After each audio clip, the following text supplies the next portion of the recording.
Hello students, welcome to my channel Theory Guru. तो इस video में हम डिस्कस करेंगे रिगार्डिंग सेगमेंट रिपोर्टिंग। ठीक है, issues in financial reporting final year का सब्जेक्ट है, उसके अंदर आपका ये टॉपिक है सेगमेंट रिपोर्टिंग। तो सेगमेंट रिपोर्टिंग का इंडियन अकाउंटिंग स्टैंडर्ड कौन सा है? 108। और अगर मैं बात करूँ अकाउंटिंग स्टैंडर्ड 17। तो क्वेश्चन मार्क राइज हो गया कि इसके दो नाम क्यों है, accounting standard, Indian accounting standard. तो इसमें डिफरेंस क्या है? तो सबसे पहले हम देखते हैं इन दोनों में डिफरेंस क्या है।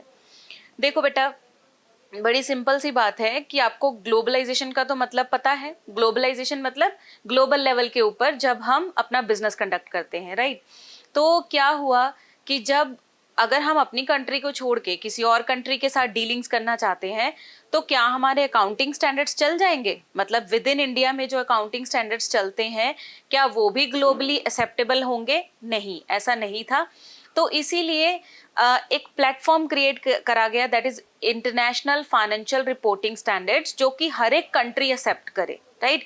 तो अगर हम अपनी कंट्री की बाउंड्री से बाहर जाके किसी दूसरी कंट्री के साथ डीलिंग्स करना चाहते हैं then we will have to accept the IFRS, international financial standards. ठीक है, तो इसीलिए डिफरेंस क्या है? Indian accounting standards are just accounting standards refined and converged with IFRS। मतलब जब इंडिया के अकाउंटिंग स्टैंडर्ड्स के अंदर कन्वर्जेंस कर दी गई, चेंजेस कर दिए गए उसको IFRS के साथ, IFRS बनाने के लिए। ठीक है, तो इसका मतलब क्या हुआ कि जब वो विद इन इंडिया थे तो उनको अकाउंटिंग स्टैंडर्ड बोला जाता था AS17 which deals with the segment reporting. जब उसके अंदर IFRS की सारी टर्म्स एंड कंडीशंस इंक्लूड कर दी गई तो वो IND-AS बन गया, इंडियन अकाउंटिंग स्टैंडर्ड। तो इसका मतलब अगर मैं बोलूँ विद इन इंडिया वो AS17 कहा जाता है सेगमेंट रिपोर्टिंग, अगर मैं बोलूँ IFRS के अंदर उसको इंडियन अकाउंटिंग स्टैंडर्ड 108 कहा जाता है। क्लियर हो गया? तो ग्लोबल कन्वर्जेंस के लिए सिंपली अकाउंटिंग स्टैंडर्ड के अंदर IFRS के अकॉर्डिंगली अगर चेंजेस करे गए तो चेंजेस करने के बाद वो क्या बन गया? Indian accounting standard, IND-AS। तो वो क्या नंबर कौन सा है? 108। Very good. तो अब हम बात करते हैं सेगमेंट रिपोर्टिंग की। देखो, ये जो स्टैंडर्ड है, ये स्टैंडर्ड किसने बनाया? Institute of chartered accountant of India, आप सबने सुना हुआ है, उसकी काउंसिल ने ये बनाया था। बनाया कब था? कमेंसिंग ऑन और आफ्टर 1 अप्रैल 2001। ठीक है, अब कौन सी कंपनीज इसके अंदर कवर होती थी? Publicly traded companies and also in respect of all other commercial, industrial and business reporting entities. सारी commercial, industrial, business reporting entities जिनकी टर्नओवर एक्सीड करती है ₹50 करोड़ से ज्यादा। ठीक है, and it is not at all mandatory for small and medium sized companies. तो ये मैं बात कर रही हूँ अकाउंटिंग स्टैंडर्ड 17 की। ठीक है, जब विद इन इंडिया ये स्टैंडर्ड्स एप्लीकेबल हैं तो कौन सी कंट्रीज कौन सी कंपनीज कवर होती हैं? Commercial, industrial, business reporting entities जिनकी turnover is more than 50 crore, right. लेकिन विद इफेक्ट फ्रॉम 1 अप्रैल 2016 जब इसको कन्वर्ज किया गया विद IFRS तो इसमें कुछ लिटिल बिट चेंजेस आए जो हम साथ साथ में डिस्कस करेंगे। ठीक है, तो अकॉर्डिंगली क्लॉज 2 ऑफ सब rule 1 of rule 4 of the companies rules 2015, तो जब इसके अंदर IFRS के साथ कन्वर्जेंस करी गई, ठीक है, तो इसके अंदर इसको क्या कहा गया? पहली बात तो Indian accounting standard 108। Very good, याद हो गया आपको। तो और ये चेंजेस कब से आए? With effect from 1 April 2016, right. तो इसमें कहा गया इंडियन अकाउंटिंग स्टैंडर्ड 108 में कि सारी लिस्टेड ऑन स्टॉक एक्सचेंजेस, चाहे वो इंडिया के अंदर है चाहे वो इंडिया के बाहर है, सारी लिस्टेड कंपनीज, लेकिन उनकी टर्नओवर कितनी होनी चाहिए? नेटवर्थ ऑफ ₹500 करोड़ और मोर। मतलब जिनकी 500 करोड़ है वो भी इंक्लूडेड है, और लेकिन जिनकी उनसे ज्यादा है वो भी इंक्लूडेड है। ठीक है, और अनलिस्टेड के बारे में बात करें तो अनलिस्टेड कंपनीज जिनकी net worth is more than 500 crore. तो listed 500 crore up to 500 crore included है, लेकिन अनलिस्टेड 500 करोड़ तक इंक्लूडेड नहीं है। Unlisted must be more than, right, more than 500 crore. और इन दोनों की कोई भी होल्डिंग, कोई भी सब्सिडरी, कोई भी जॉइंट वेंचर, एसोसिएट कंपनीज भी इंक्लूड करनी है, उनको सेगमेंट रिपोर्टिंग करनी पड़ेगी एज पर IFRS, राइट। फिर हम बात करेंगे ऑब्जेक्टिव्स की, कि इस स्टैंडर्ड को बनाने का ऑब्जेक्टिव क्या था। देखो, सेगमेंट्स आपको पता है कि अलग अलग सेगमेंट हो सकते हैं बिजनेस के, तो हम सेगमेंट रिपोर्टिंग, रिपोर्ट्स क्यों तैयार करके देते हैं, फाइनेंशियल स्टेटमेंट्स उनके अगेंस्ट क्यों बना के देते हैं, ताकि हमें ये पता चल सके कि किन different type of products and services में एक कंपनी डील करती है और किन डिफरेंट ज्योग्राफिकल एरियाज में वो ऑपरेट करती है, ठीक है। तो अगर रिपोर्ट बना के देगी कंपनी, तभी हमें पता चलेगा कितने प्रोडक्ट सर्विसेज में वो डील कर रही है और कहाँ पे उसके यूनिट्स एस्टैब्लिश्ड हैं ज्योग्राफिकली, राइट। और क्यों जरूरी है रिपोर्टिंग, अब ये बहुत जनरल से पॉइंट है। जैसे मैं बोलूं कि फाइनेंशियल स्टेटमेंट्स बनानी क्यों जरूरी है, तो वही इसके अंदर पॉइंट्स आप लिख सकते हो। To better understand the performance of the enterprise, segment reporting करनी क्यों जरूरी है, ताकि हम बेटर अंडरस्टैंड कर सके उसकी परफॉर्मेंस को, हम बेटर असेस कर सके कितना रिस्क और कितनी रिटर्न एंटरप्राइज के साथ जुड़ी हुई है, राइट। और to throw more light on merger and acquisition, तो हमें ये पता चल सके कि ये कंपनी कहीं मर्ज तो नहीं होने वाली किसी के साथ, या फिर क्या इसमें इतनी कैपेसिटी है कि ये किसी को एक्वायर कर सके, राइट।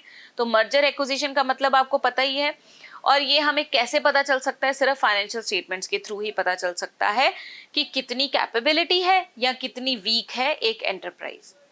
और क्यों बनाई जाती है सेगमेंट रिपोर्टिंग, क्यों करी जाती है, to analyse the different rates of profitability, हमें पता चल सके कि एक कंपनी के, एक एंटरप्राइज के डिफरेंट रेट्स ऑफ प्रॉफिटेबिलिटी क्या है, ठीक है, और उसकी कितनी अपॉर्चुनिटी है ग्रो करने की, अपॉर्चुनिटीज फॉर ग्रोथ पता चल सके, फ्यूचर प्रोस्पेक्ट पता चल सके कि कितने पानी में है वो कंपनी, ठीक है।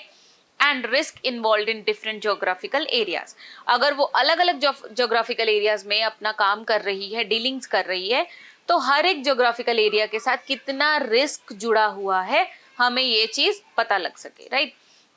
और क्या है objective, for meeting the needs of users of financial statements. So this is very simple, कि जो लोगों को फाइनेंशियल स्टेटमेंट्स देखनी जरूरी है, अब वो कौन कौन हो सकते हैं, शेयर होल्डर्स, ठीक है, या फिर जो पोटेंशियल इन्वेस्टर्स हैं जिन्होंने अभी पैसा लगाना है।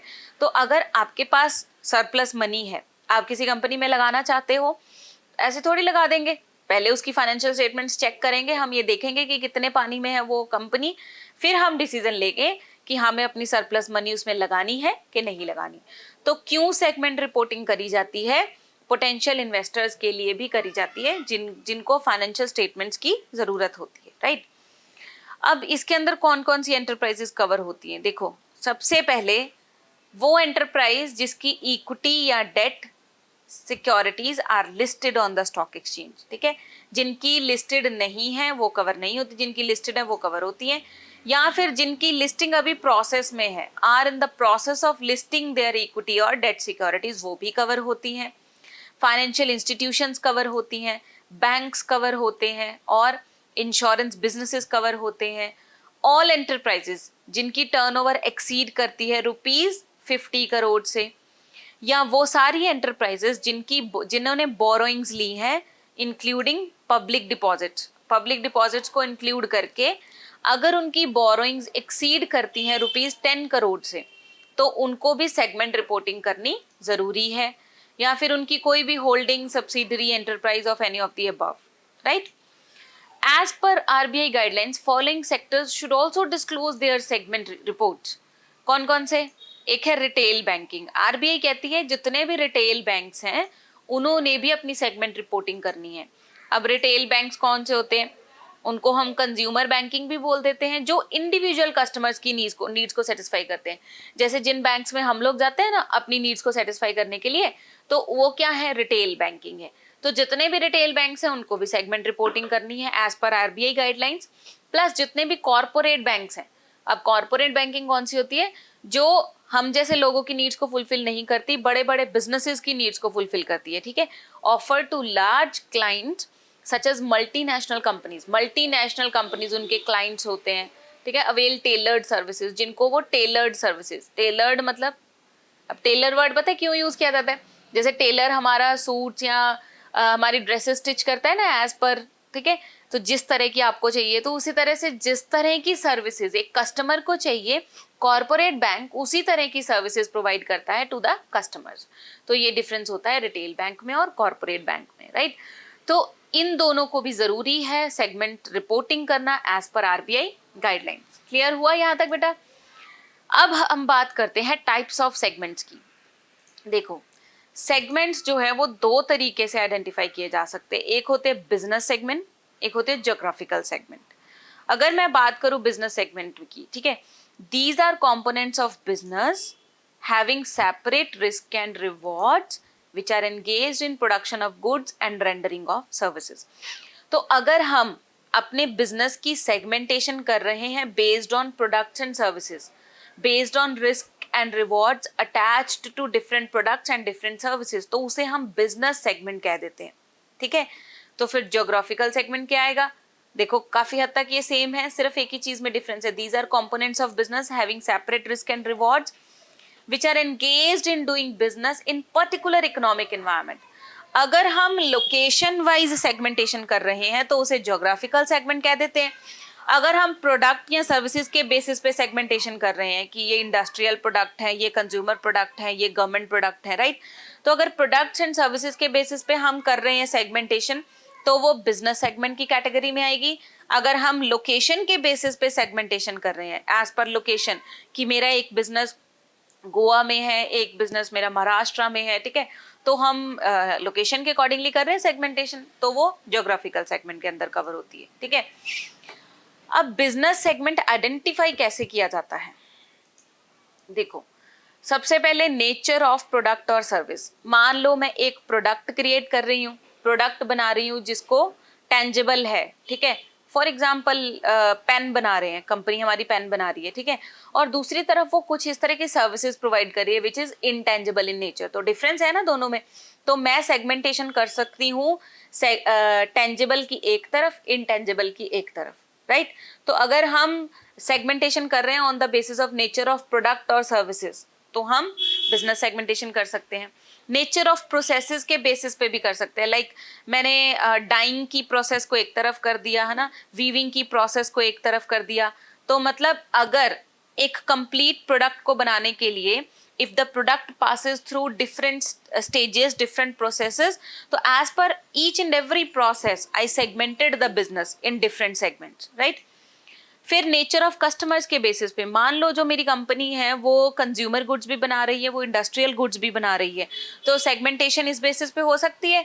एक सेगमेंट मेरा इंडस्ट्रियल गुड्स का बन गया, दूसरा सेगमेंट मेरा कंज्यूमर गुड्स का बन गया, ठीक है।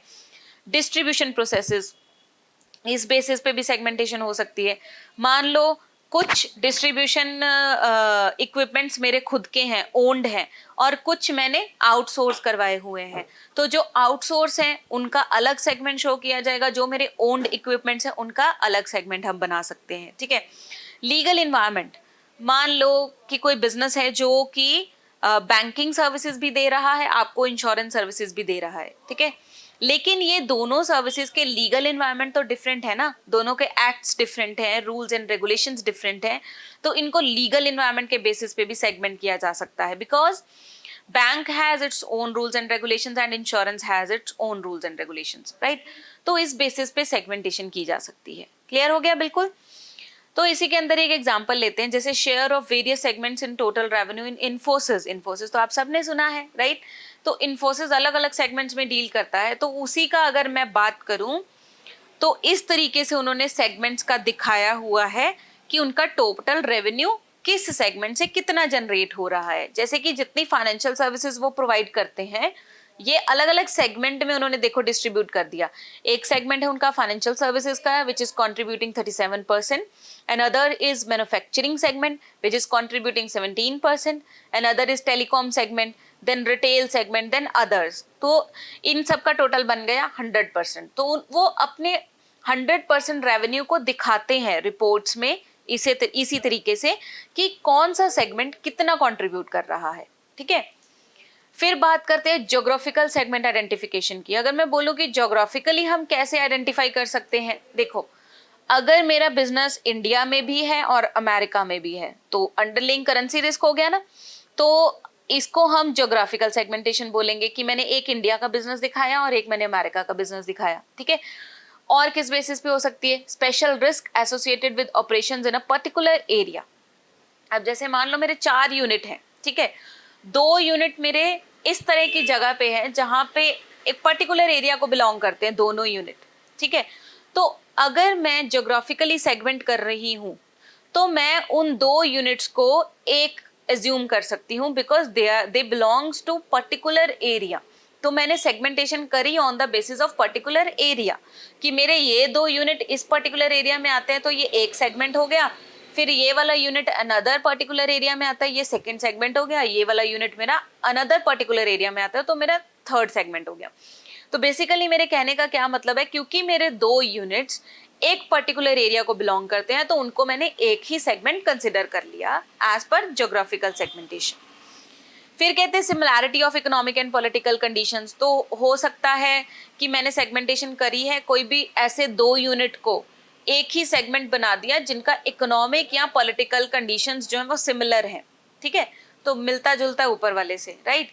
या फिर लोकेशन ऑफ कंज्यूमर्स, जैसे मैं जिस भी कंज्यूमर्स को सेटिस्फाई कर रही हूँ तो वो कंज्यूमर नॉर्थ में भी रहते हैं, साउथ में भी रहते हैं, ईस्ट में भी रहते हैं, वेस्ट में भी रहते हैं, ठीक है। तो 4 सेगमेंट्स में हम कर सकते हैं उनको सेगमेंट, ठीक है, geographically north south east west इस तरीके से, राइट। तो लोकेशन ऑफ द कंज्यूमर के बेसिस पे भी हम ज्योग्राफिकल सेगमेंटेशन कर सकते हैं।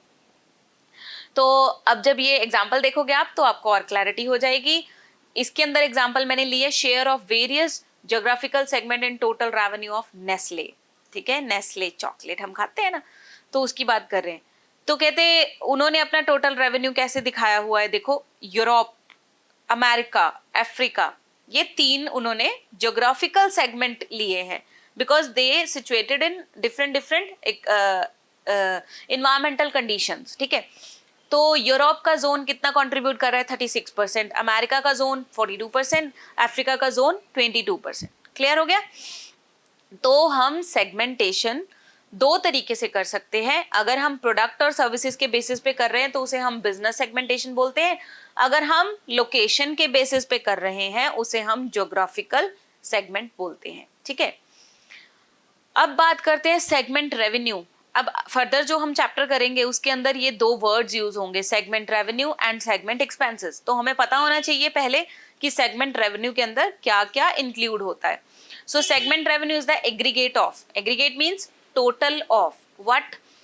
The portion of enterprise revenue that is directly attributable to a segment. वो revenue का portion जो directly किससे आया है? segment से ही आया है, ठीक है। तो जितना revenue, एक तो जितना revenue segment दे रहा है वो revenue ले लिया, plus relevant portion of enterprise revenue that can be allocated on a reasonable basis to a segment. Enterprise का रेवेन्यू का वो पार्ट जो हम किसी रीजनेबल बेसिस पे एलोकेट कर सकते हैं टू द सेगमेंट। मान लो कि एंटरप्राइज का टोटल रेवेन्यू आया है 10 लाख, लेकिन हमें पता है इसमें से जो 50,000 है वो इस सेगमेंट को बिलोंग करता है ड्यू टू स्पेसिफिक रीजंस। जब हमें क्लियरली पता है कि ये किसी रीजनेबल बेसिस पे हम एलोकेट कर सकते हैं इस सेगमेंट को, तो वो भी सेगमेंट रेवेन्यू में इंक्लूड करना है, मतलब वो 50,000 इस सेगमेंट के रेवेन्यू में इंक्लूड किया जाएगा। और revenue from transaction with other segments of the enterprise. तो मान लो मेरी एंटरप्राइज के 2 सेगमेंट हैं, ए एंड बी। ए ने बी के साथ कोई ट्रांजैक्शन कंडक्ट करी और बी ने इसको पे किया, ठीक है। तो ए अपने सेगमेंट रेवेन्यू के अंदर वो पोर्शन भी इंक्लूड करेगा जो बी ने इसको पे किया, राइट। लेकिन इसके अंदर कुछ चीजें इंक्लूड नहीं होती। Segment revenue does not include extraordinary items, interest on dividend income. अगर तो आपका जो बिजनेस है वो फाइनेंशियल नेचर का है फिर तो इंक्लूड करना है, तब तो फिर वही आपकी इनकम है, राइट। लेकिन अब अगर आपका बिजनेस फाइनेंशियल नेचर का नहीं है, मान लो मेरा फर्नीचर का बिजनेस है, तो फिर अगर मैंने कोई इन्वेस्टमेंट करी है तो उससे अगर मेरे को कोई डिविडेंड की या इंटरेस्ट की इनकम हुई है तो वो रेवेन्यू का पार्ट नहीं होगी, राइट। या फिर gains on sale of investment, अगर मैंने अपनी कोई इन्वेस्टमेंट को सेल कर दिया और उससे मुझे कोई प्रॉफिट हो गया तो वो भी इसका पार्ट नहीं है। तो इसी तरीके से अब हम बात करेंगे सेगमेंट एक्सपेंसेस की, which is almost similar. Trick बताऊं एक, सिर्फ सेगमेंट रेवेन्यू लर्न कर लो, जहां जहां पे रेवेन्यू वर्ड आ रहा है वहां पे काट के एक्सपेंस कर देना, कोई डिफरेंस नहीं है। क्लियर है? बट इसका मतलब ये नहीं है कि आप ये स्लाइड ही नहीं देखोगे, ध्यान से सुनो, right. Segment expenses is aggregate of total of, हाँ जी, पहले में हमने क्या करा था कि जितना खर्चा सेगमेंट ने किया है वो हो गया, प्लस एंटरप्राइज का टोटल खर्चा, टोटल एक्सपेंस, उसमें से जितना रीजनेबल बेसिस पे एलोकेट किया जा सकता है टू दिस स्पेसिफिक सेगमेंट वो इंक्लूड किया जाएगा, प्लस अभी मैंने बोला ना ए एंड बी, है ना, तो ए ने जब इसको ट्रांसफर किया तो इसका जितना खर्चा हुआ ट्रांसफर करने में वो एक्सपेंस भी इंक्लूड किया जाएगा, but segment expenses does not include, आप बोलो फर्स्ट वन क्या था? Yes, very good, extraordinary items, interest on dividend expenses. तो अगर आपकी जो बिजनेस है वो फाइनेंशियल नेचर का नहीं है, तो फिर अगर आपने इन्वेस्टमेंट के ऊपर कोई भी एक्सपेंस करा है, डिविडेंड पे करा है, इंटरेस्ट पे करा है, ठीक है, तो वो आपका खर्चा नहीं है, और loss on sale of investment भी इसका पार्ट नहीं है। क्लियर हो गया? तो अब इसके अंदर हम कुछ थोड़ी सी इंपॉर्टेंट टर्म्स डिस्कस करेंगे जो आगे फर्दर चैप्टर में आपको ऐसे एज सच वर्ड्स यूज किए होते हैं तो आपको उसका मीनिंग पता होना चाहिए। बहुत बार आता है सेगमेंट रिजल्ट। सेगमेंट रिजल्ट होता क्या है? Segment revenue minus segment expenses, right. फिर है सेगमेंट एसेट्स आता है। अब सेगमेंट एसेट्स क्या होते हैं? Those operating assets that are employed by a segment in its operating activities. जितने भी एसेट्स एक एंटरप्राइज ने अपनी ऑपरेटिंग एक्टिविटीज के अंदर लगा रखे हैं, एम्प्लॉय किए हुए हैं, वो सारे क्या होते हैं? Segment assets. तो उसी तरह से सेगमेंट लाइबिलिटीज क्या होंगी? Those operating liabilities that results from the operating activities. Operating activities से अराइज हुई हैं लाइबिलिटीज, उनको हम सेगमेंट लाइबिलिटीज बोल देते हैं। अच्छा, एक आपको क्वेश्चन कई बार आता है, what is CODM? Chief operating decision maker. This is important for 5 marks also. कहते जो CODM है ना, वो अपने टाइटल से आइडेंटिफाई नहीं होता, वो बंदा अपने काम से आइडेंटिफाई होता है, identified by function, not with a specific title, right. वो कोई भी चीफ एग्जीक्यूटिव ऑफिसर भी हो सकता है, वो कोई भी चीफ ऑपरेटिंग ऑफिसर हो सकता है, या वो ग्रुप ऑफ एग्जीक्यूटिव डायरेक्टर्स हो सकता है। तो आगे हम फंक्शंस पढ़ेंगे। जो बंदा ये फंक्शंस परफॉर्म कर रहा है वो कौन है? CODM, chief operating decision maker. पहला फंक्शन, जो भी पर्सन रिस्पॉन्सिबल है for reviewing the operating results of the segment. Operating results क्या है? Segment revenue minus segment expenses. तो जो पर्सन सारे के सारे सेगमेंट्स के रिजल्ट्स, ऑपरेटिंग रिजल्ट्स को रिव्यू करता है वो क्या होता है? CODM, ठीक है। जिसके पास अथॉरिटी है for allocation of resources amongst various segments, वो क्या है? CODM, right. जो बंदा असेस करता है performance of the operating segments of the entity, वो पर्सन क्या है? CODM। तो जो पर्सन ये तीनों फंक्शंस परफॉर्म करता है वो CODM होता है, वो अपने टाइटल से नहीं पहचाना जाता। तो इसीलिए वो कोई भी चीफ एग्जीक्यूटिव ऑफिसर भी हो सकता है, चीफ ऑपरेटिंग ऑफिसर भी हो सकता है, या फिर ग्रुप ऑफ एग्जीक्यूटिव डायरेक्टर्स भी हो सकता है, ठीक है। लास्ट, यस, सही सुना आपने, ये है वीडियो का लास्ट पार्ट, सेगमेंट मैनेजर। अब सेगमेंट मैनेजर कौन होता है? वो बंदा जो डायरेक्टली रिपोर्ट करता है to CODM and keeps a regular contact with him. जो पर्सन डायरेक्टली रिपोर्ट करता है CODM को और उसके साथ रेगुलर कॉन्टैक्ट रखता है वो सेगमेंट मैनेजर होता है। उसका क्या काम होता है? He discuss operating activities, financial results and other budgets and forecast of the segment with CODM। ये सारी चीजें वो डिस्कस करता है CODM के साथ। और एक ही सेगमेंट का जो मैनेजर है, same segment manager may manage more than 1 operating segments. तो एक जो सेगमेंट मैनेजर है वो मोर देन 1 सेगमेंट्स को ऑपरेट कर सकता है, मैनेज कर सकता है, ठीक है। तो ये जो सेगमेंट मैनेजर है और CODM है, that is important for 5 marks. तो अभी तक के इस चैप्टर में आपको अगर कोई भी कंफ्यूजन होगी तो आप लिख दीजिएगा नीचे, I will solve it out. तो जुड़े रहिए इसी तरह से हमारे चैनल थ्योरी गुरु के साथ, which is providing best confined note. So thank you so much for watching. अगर आपको ये वीडियो अच्छी लगे तो जरूर सब्सक्राइब कीजिए और बच्चों के साथ शेयर कीजिए, and best of luck for your exams. Thank you.